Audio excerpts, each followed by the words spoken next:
국민의힘은 김건희 여사의 문제 해법으로 거론되는 특별감찰관 임명 추진을 두고 친한계와 친윤계 내홍이 격화하고 있습니다.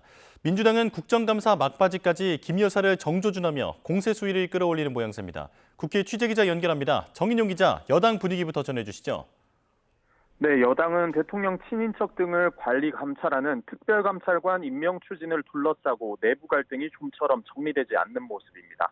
주말 동안 숨고르기에 들어갔지만 물밑에서는 친한계와 친윤계 사이 치열한 전략 싸움이 이뤄질 거란 관측도 나옵니다. 친한계는 김건희 여사에 대한 민심을 다독이기 위해 특감 임명을 신속히 추진해야 한다는 입장이고, 친윤계는 민주당이 북한인권재단 이사를 추천해줘야 특감을 동시에 진행할 수 있다는 게 기존부터 지켜온 당론이라고 반발하고 있습니다. 국정감사 이후로 예고된 의원총회에서 이 사안이 논의될 전망인데요.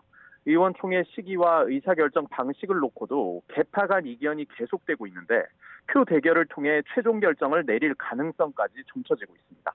이런 가운데 한동훈 대표와 추경호 원내대표는 박정희 전 대통령 45주기 추도식이 열리는 서울 국립현충원을 나란히 방문했습니다.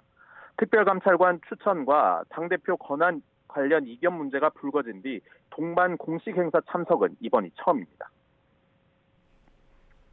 네, 민주당 상황도 알아보겠습니다. 남은 국정감사에서도 김건희 여사 의혹을 집중적으로 파고들겠다는 계획이죠? 네, 그렇습니다. 지난 7일부터 시작된 국정감사는 운영위 등 겸임상임위원회를 제외하면 대부분 종료됐습니다. 민주당은 다음 주 막바지 국감에서도 공천 개입과 대통령 관저공사 등 김건희 여사 관련 의혹을 집중 공략한다는 방침입니다. 특히 국감이 끝난 직후인 다음 주 토요일에는 김 여사를 규탄하는 범국민 집회도 계획하고 있습니다. 장외로 나가 여론전 수위를 더 끌어올리겠다는 건데 조국혁신당 등 야권이 총결집할 걸로 보입니다. 또 국감에서 불거진 의혹까지 총망라에 발의한 김 여사 특검법을 다음 달 14일 국회 본회의에서 통과시킬 거라고 압박의 고삐를 더욱 조였습니다. 이런 가운데 이재명 대표는 오늘 박단 대한전공의협의회 비상대책위원장과 비공개로 만납니다. 장기화하는 의료 공백 문제를 해소하기 위해 이번 자리를 마련한 거로 알려졌는데요.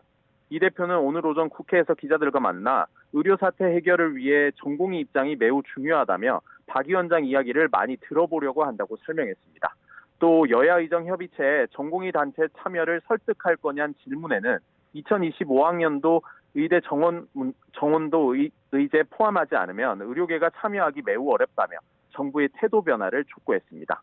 앞서 대한의학회 등이 협의체 참여 의사를 밝힌 가운데 국민의힘은 다음 주 출범을 목표로 하고 있습니다.